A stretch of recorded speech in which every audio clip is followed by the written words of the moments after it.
Good afternoon all of you. मागील प्रकरणामध्ये आपण उत्तरेकडील जे पर्वतीय प्रदेश आहे ते पर्वतीय प्रदेश म्हणजे हिमालय पर्वत, या हिमालय पर्वताची जी माहिती आहे साधारणतः ती बघत होतो की हिमालय पर्वत किती विभागामध्ये विभागले. जसं की सर्वात उंच जो आहे म्हणजे जो तिबेटच्या पठाराला जो लागलेला जो हिमालय पर्वताचा जो भाग आहे हा बृहद हिमालय म्हणून ओळखला जातो. त्याच्यानंतर मध्ये जो आहे तो मध्य हिमालय म्हणून ओळखला जातो आणि त्याच्याही खाली जो भाग आहे त्याला शिवालिक टेकड्या असं म्हटलं जातं. हे तीन विभागामध्ये त्याची विभागणी केली होती. मग त्याचे अंतर किती आहे, त्यानंतर त्याची रुंदी किती आहे हे सर्व आपण बघितलेलं होतं. आज आपण हिमालयाचे जे प्रादेशिक स्थानानुसार हिमालयाचे किती प्रकार पडतात. प्रादेशिक स्थान म्हणजे एकंदरीत सुटसुटीत अभ्यास करण्यासाठी हिमालयाचा त्याला म्हणजे तो जो पूर्ण त्याची जी लांबी आहे ती लांबी जास्त असल्याने अभ्यास करायला सुटसुटीत व्हावं म्हणून त्याचे काही पार्टिशन्स केलेले आहेत आणि ते मग विभागामध्ये त्याचा अभ्यास करण्याकरिता पार्टिशन्स करून त्याचे अभ्यासाला व्यवस्थितपणा यावं, सुगमता यावं यासाठी त्याचे पार्टिशन केलेले आहे. तर मग ते कोणते कोणते आहेत ते आपण पाहू. तर पश्चिमेकडून पूर्वेकडून, पश्चिम म्हणजे पाकिस्तानचा जो भाग आहे, अरबस्तान आणि पाकिस्तानचा जो भाग आहे तिथून तर पूर्वेपर्यंत जे नागालँड, मिझोरम जे काही आसाम वगैरे जे स्टेट आहेत त्या स्टेट पर्यंत साधारणतः ह्या रांगा वेगवेगळ्या राज्यामध्ये पसरलेल्या आपल्याला पाहायला मिळतात. मग ह्या रांगा ज्या प्रदेशातून गेलेल्या आहेत त्या प्रदेशाच्या नावावरून या हिमालयाचा प्रादेशिक जो स्थान आहे त्या स्थानानुसार त्यांचे नामांकन झालेले आहे. त्याचा पहिला आहे काश्मीर हिमालय. काश्मीर हिमालय. त्यानंतर आहे पंजाब हिमालय. पंजाब हिमालय. त्यानंतर हुमायून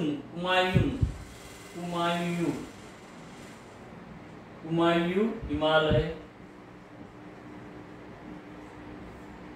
चौथा आहे मध्य हिमालय आणि पूर्व हिमालय. मध्य हिमालय आणि मध्य हिमालय.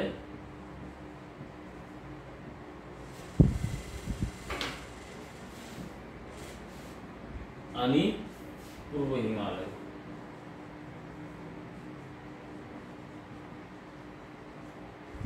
तर प्रादेशिक स्थानानुसार हिमालयाचे वर्गीकरण म्हणजे पश्चिमेपासून तर पूर्वेपर्यंत हा जो एक संघ असा हिमालय पसरलेला आहे. मग त्या रांगा, त्या हिमालय पर्वताच्या रांगा ज्या ज्या प्रदेशामधून गेलेल्या आहेत त्या प्रदेशा नावावरून त्यांची काश्मीर हिमालय, पंजाब हिमालय, हुमायूं हिमालय, मध्य हिमालय आणि पूर्व हिमालय असं नामांतर केलेलं आहे. मग आपण काश्मीर हिमालयाचा जर विचार केला तर काश्मीर हिमालय हा साधारणतः जम्मू आणि काश्मीर मध्ये म्हणजे जम्मू आणि काश्मीर हे जे राज्य आहे या राज्यामध्ये ज्या काही रांगा पसरलेल्या आहेत त्या स्टेट मध्ये हिमालयाच्या ज्या काही रांगा पसरलेल्या आहेत त्या रांगावरून या हिमालयाचं नामांतरण काश्मीर हिमालय करण्यात आलेलं आहे. मग या रांगाची काश्मीर मध्ये जी लांबी आहे ती 700 किलोमीटर आहे. लांबी किती आहे? 700 ते 500 किलोमीटर आहे. ठीक आहे. आणि या रांगांची सरासरी उंची ही जवळपास 3000 किलोमीटर आहे, सॉरी मीटर आहे. बरोबर आहे. मग उत्तरेकडून दक्षिणेकडे आपण जसं जसं येतो या काश्मीर हिमालयाविषयी आपण माहिती बघतो. याची सरासरी जी लांबी आहे ती 700 ते 500 किलोमीटर आहे. त्यानंतर उंची जी आहे ती 3000 मीटर पर्यंत आहे. मग उत्तरेकडून दक्षिणेकडे आपण जसजसं येतो तर त्या हिमालयाच्या खालील प्रमाणे रांगा आढळतात. कोणते? तर मग पहिली आहे काराकोरम रांग. पहिली आहे काराकोरम. नंतर लडाख, त्यानंतर झास्कर, त्यानंतर बृहद हिमालय, पीर पंजाल किंवा मध्य हिमालय. पीर पंजाल किंवा यालाच मध्य हिमालय म्हणतो. आणि नंतर आहे शिवालिक टेकड्या. कोणत्या? या काश्मीर हिमालया संदर्भात आपण पाहतो. काश्मीर हिमालयामध्ये याचं एक तर पूर्ण लांबी जी आहे त्या भागामध्ये हिमालयाची ती साधारणतः 500 ते 700 किलोमीटर आहे. त्याची उंची 3000 मीटर आहे. आणि उत्तरेकडून आपण जेव्हा दक्षिणेकडे येतो म्हणजे हिमालयाच्या उत्तरेकडून दक्षिणेकडे येतो तर त्या तिथले जे उंच जे शिखरे आहे त्या शिखरांची नावे पुढील प्रमाणे आहे. पहिला जो शिखर आहे तो काराकोरम, नंतर लडाख, झास्कर, बृहद हिमालय, पीर पंजाल आणि शिवालिक टेकड्या. आपण काल सुद्धा बघितलं होतं की सर्वात म्हणजे कमी उंचीच्या ज्या टेकड्या आहेत हिमालयातील त्याला शिवालिक टेकड्या असे म्हणतो. त्यांची उंची साधारणतः 2000च्या कमी आहे. बरोबर आहे. मग या रांगा काराकोरम पर्वतरांग सर्वोच्च असून यात अनेक अच्युत शिखरे आहेत. K2 म्हणजेच K2 काराकोरम म्हणजेच K2 आणि माउंट गॅडविन ॲस्टिन, माउंट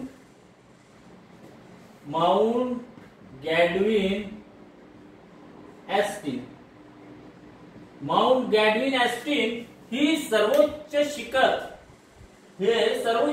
ही भारतामध्ये आहे.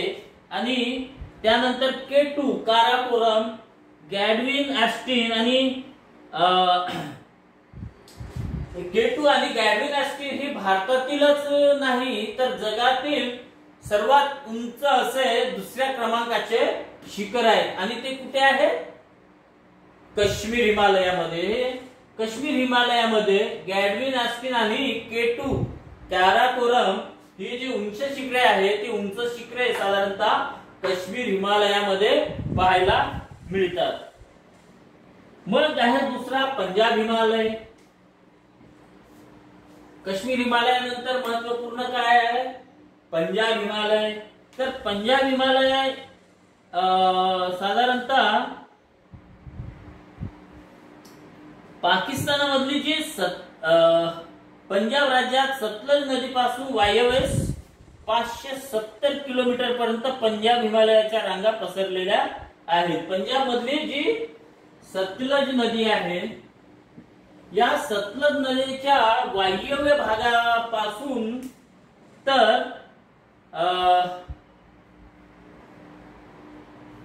वायव्य हिमालय पंजाब हिमालय सतलज नदीपासून तर वायव्येला 750 किलोमीटर पर्यंत याच्या रांगा पसरलेल्या आहेत. हा पंजाब हिमालय जो आहे सौंदर्य सृष्टीसाठी बरोबर आहे. म्हणजे या ठिकाणी जे पर्यटन स्थळ जे आहे ते पर्यटन स्थळांचा फार मोठ्या प्रमाणे विकास झालेला आपल्याला पाहायला मिळते. काश्मीर हिमालयामध्ये म्हणजे संपूर्ण हिमालयाचा जर विचार केला तर हे पर्यटन स्थळ म्हणून फार नावारूपास आलेला आपल्याला पाहायला मिळते. त्यापैकी पंजाब हिमालयामध्ये सुद्धा पर्यटन विकास फार जास्त झालेला आहे. यामध्ये साधारणतः जी जंगले आहे अतिशय घनदाट अशी जंगले आहेत. आणि याच पंजाब हिमालयामधूनच जे महत्वपूर्ण जे दर्रे म्हणजे त्याला आपण जसे रोहतांग, जोजिला, बारा, लापचा महत्वाच्या खिंडी ज्या आहे हे पंजाब हिमालयामध्ये आहेत. कोणत्या? जोजिला दर्रा. आपल्याला जोजिला हा प्रसिद्ध अशी खिंड आहे. त्यानंतर लापचांग, मग रोहतांग, बारा या महत्वपूर्ण ज्या खिंडी आहेत या खिंडी या पंजाब हिमालयामध्ये पाहायला मिळतात आणि याचा सतलज नदीपासून वायव्येला 750 किलोमीटर पर्यंत या पसरलेला आपल्याला पाहायला मिळतं.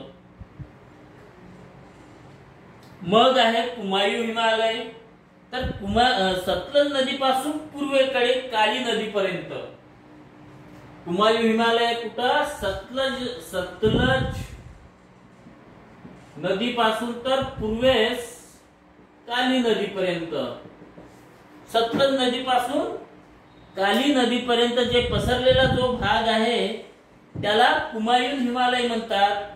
तर याची लांबी जी आहे जवळपास 320 किलोमीटर आहे आणि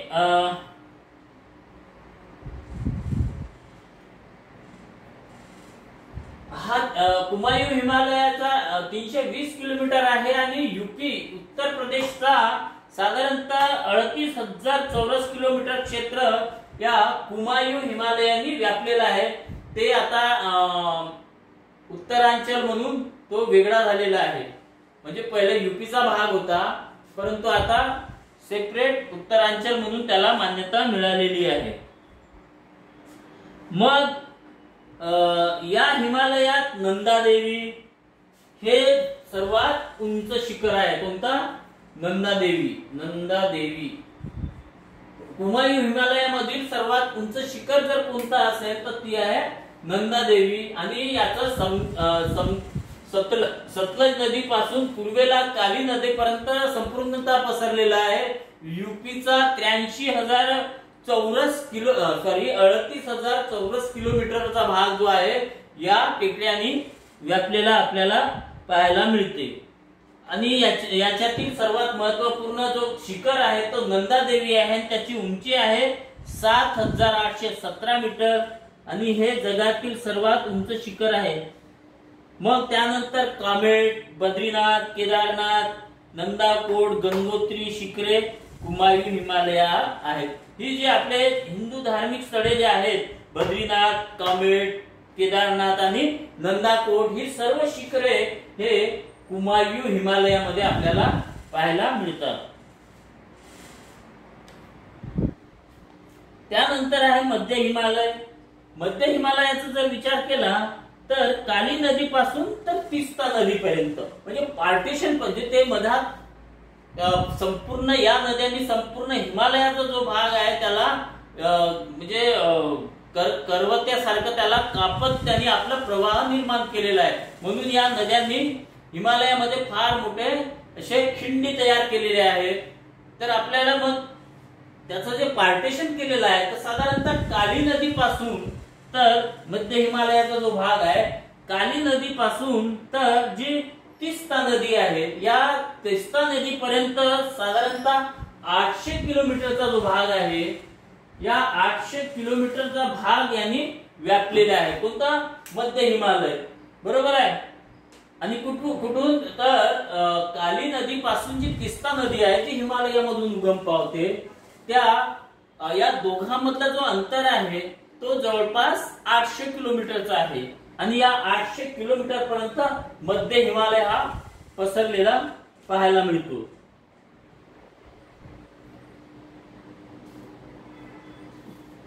आणि महत्वाचं एक आहे की मध्य हिमालयाचा जो काही अत्यंत महत्वपूर्ण भाग आहे किंवा जास्तीत जास्त जो भाग आहे हा नेपाळमध्ये याचा समावेश होतो. म्हणजे नेपाळ जे देश आहे नेपाळ देशामध्ये याच्या रांगा सर्वात जास्त पसरलेल्या आपल्याला पाहायला मिळते. आणि जगातील जी काही उंच शिखरे आहेत माउंट एव्हरेस्ट वगैरे जे झालं धौलागिरी, अन्नपूर्णा, मानसालू, माउंट एव्हरेस्ट, माकालू, कांचनजंगा हे जेवढे काही उंच शिखरे आहेत जगातले ज्याची उंची जवळपास साधारणतः 8,000 पेक्षा जास्त मीटर आहे. या सर्व ज्या उंच शिखर आहेत ह्या मध्य हिमालयामध्ये आपल्याला पाहायला मिळतात. मग त्यानंतर आहे पूर्व हिमालय. काश्मीर हिमालय, पंजाब हिमालय, कुमायूं हिमालय आणि मध्य हिमालयाच्या तुलनेत पूर्व हिमालय याची उंची अत्यंत कमी आहे.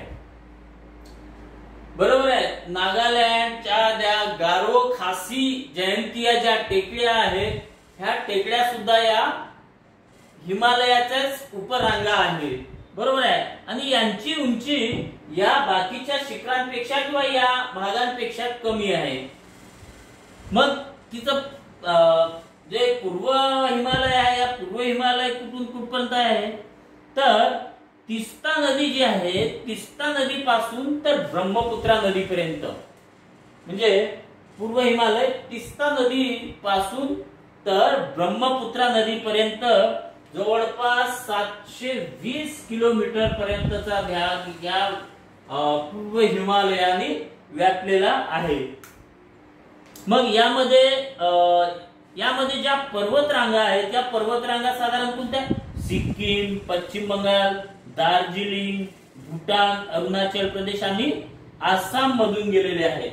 पूर्व हिमालयाच्या रांगा कुठून गेलेल्या आहेत तुम्हाला आता सांगितलं मी की त्याच्यापूर्वी की नागालँड, सिक्कीम, पश्चिम बंगाल, दार्जिलिंग, त्यानंतर अरुणाचल प्रदेश, या आसाम ह्या मधून ह्या मध्य हिमालय पूर्व हिमालयाच्या रांगा गेलेल्या आहेत.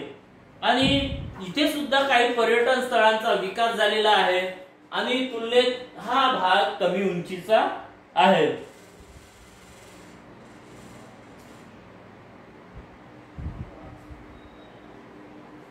आणि याचं महत्वाचं म्हणजे जसं हे काश्मीर हिमालय, पंजाब हिमालय, कुमायूं हिमालय, मध्य हिमालय यांचा पर्यटन दृष्टीने जो विकास झालेला आहे तेवढा या पूर्व हिमालयाचा झालेला नाही. कारण अरुंद कमी उंची, अरुंद दर्या आणि जंगलांचा अतिशय घनदाट जंगलांचं प्रमाण जास्त, त्यामुळे या भागाचा विकास झालेला आपल्याला पाहायला मिळत नाही. आणि महत्वाचं म्हणजे या प्रदेशांमध्ये आदिवासी जमात फार मोठ्या प्रमाणात वास्तव्यास आहे. हे महत्वपूर्ण आहे. आज आपण इथे थांबू. उद्या आपण हिमालयात उद्या आपण मैदाने बघू. थँक्यू.